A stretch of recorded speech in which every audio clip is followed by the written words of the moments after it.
Evo cái nhà VIP cho mòn đi một tết số dục lớn nè ri mong trong pa po cho vi ông mình bắt phơi ai riêng màn nì Evo cái nhà VIP cho mòn đi một tết số dục lớn nè ri mong trong pa po cho vi ông mình bắt phơi ai riêng màn nì Evo cái nhà VIP cho mòn đi một tết cho dục lớn nè ri mong trong pa po cho vi ông mình bắt phơi ai riêng màn nì giúp mong đập pi miền tây bóng nhưng cho vìผู้យើងអននៅក្លឹបពេលអូនស្រវឹងទួយបងជាអ្នកសើបនឹកនូនណាថាលើបនូលើបអូនក៏លេចកែទៅបងនេះបាក់ស្រឹក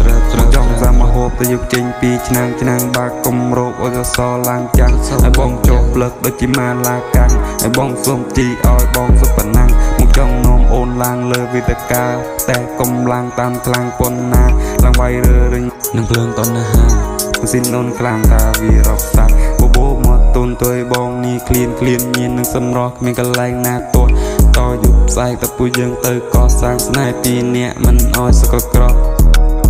មិនអោយសុខក្រមិនអោយសុខក្រមិនអោយសុខក្រEvoកញ្ញា Evoកញ្ញា VIP ចូលមកនេះមកតេកសុសុក្លិននារីអង្គចង់ប៉ពោចូលវីអូមិនបាត់ភ័យអីរឿងម៉ាន់នេះយប់ម៉ោង12មានតែបងនឹងចូលវីពួកយើងអននៅក្លឹបពេលអូនស្រវឹងទួយបងជាអ្នកសើបនឹកនូនឹកលើបនូលើបនឹងកលេងចកេះធ្វើឲ្យបងនេះបាក់ស្រើបជាកាវៃមកជាកាវៃនឹងពាក្យសំដីអូមិនបាត់ភ័យព្រួយហត់ម៉ោង2យើងមិនតម៉ោង3អូនថាមិនប្រកាន់ទួយយុបងខ្ចីសតលុនគុណនឹងមិនចែកហាត់កលួននឹងក៏ស្អាតមកបែប Office ស៊ីគូលើបថែកសំឡរទៅទីដាចែងចាន់នៅខែចែក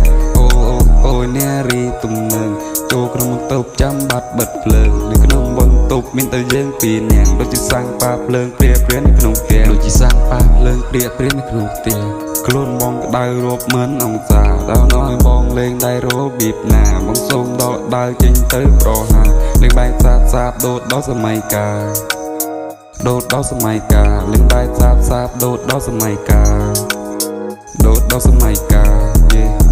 ដូតដល់សម័យកាលយេដូតដល់សម័យកាលលេងបែកសាបដូតដល់សម័យកាលEvo cái nhà VIP ចូលមកនេះមិនតេកសុសុក្លិននារីមកចង់ប៉ះពើប៉ះពោចូលវីអូមិនបាត់ភ័យអីរឿងម៉ាន់នេះ